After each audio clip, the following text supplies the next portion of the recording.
you know what the most common lie men tell is? It's probably this, "I'm fine." And the strange thing? The people who say it most often are usually anything but fine. Think about your average day. You wake up, you commute. You sit through meetings. You send emails, take calls, catch up with coworkers. You're surrounded by people all day long. After work, you wave to your neighbor. On weekends, you're watching the game with friends or grilling out in the backyard.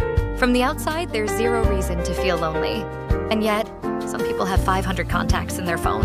Their calendar is packed. People text them constantly. And then out of nowhere, they fall into a deep, quiet isolation. Why does that happen?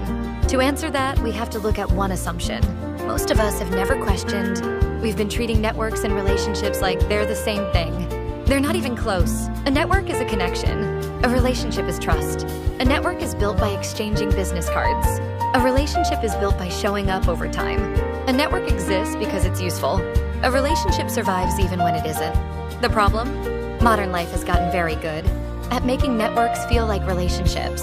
And this hits men especially hard. From the time we're boys, we hear the same script on repeat. Be successful. Provide for your family. Stay strong. Don't quit. Don't need anyone. So over time, a lot of men stop defining themselves by who they are and start defining themselves by what they do. Not who am I, but what do I do for a living?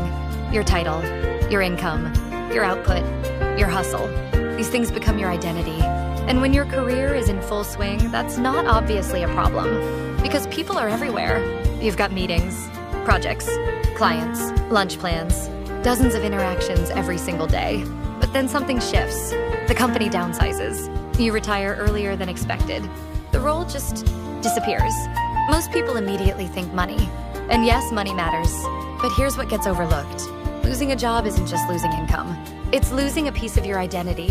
And that's when some men come face to face with a question they never thought to ask. Were people around me because of me? Or because of the role I was playing?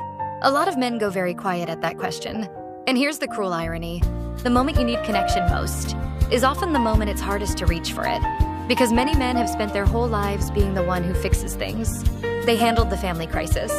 They solved the financial problem. They kept it together when things fell apart. For that guy, saying, "I'm struggling," or "I need help," doesn't just feel uncomfortable.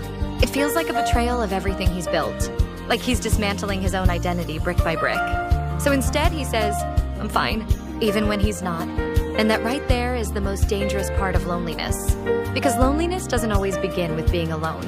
It begins with no one knowing how you actually are. You can be surrounded by people and still be lonely. You can have a packed contacts list and still be lonely. You can never eat lunch alone and still be lonely. Because loneliness isn't about how many people are around you. It's about the depth of your connections. This is where the illusion completely shatters. We mistake the noise of a busy life for the warmth of a real connection. We mistake the casual, "How's it going?" in the office hallway for someone actually looking into our eyes and waiting for an honest answer. And for men, this trap is perfectly camouflaged. We build massive, sprawling networks under the guise of friendship. We have golfing buddies, fantasy football leagues, old college groups, and a digital Rolodex of people we could call for a favor.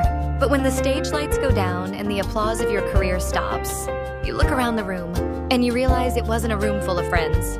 It was an audience. And they left as soon as the show was over.